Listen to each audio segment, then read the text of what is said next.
বেগম খালেদা জিয়ার শারীরিক অবস্থা সম্পর্কে যখন তার খবরাখবর চারদিকে ছড়িয়ে পড়ে দেশ-বিদেশে তার জন্য মানুষ কিন্তু হাহাকার করতে থাকে ও উদ্গ্রীব করতে থাকে।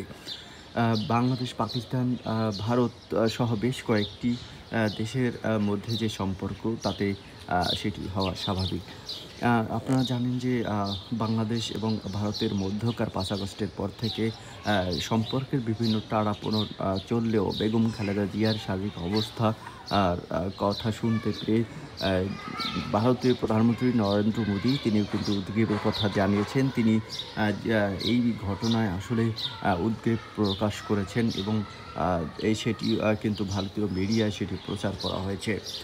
তো ইতিমধ্যেই আপনারা জানেন যে বেগম খালেদা জিয়া লিভার আর ফুসফুস সহ নিউমোনিয়া বিভিন্ন প্রকার রোগে কিন্তু আক্রান্ত হওয়ার পর থেকেই তিনি রাজধানী রিভার কেয়ার হসপিটালে ভর্তি রয়েছেন এবং তার ভর্তিতে পর থেকেই দেশের নেতাকর্মী, তার ভক্ত অনুরাগীরা সবাই কিন্তু আসলে সত্যিকারভাবে ব্যথিত।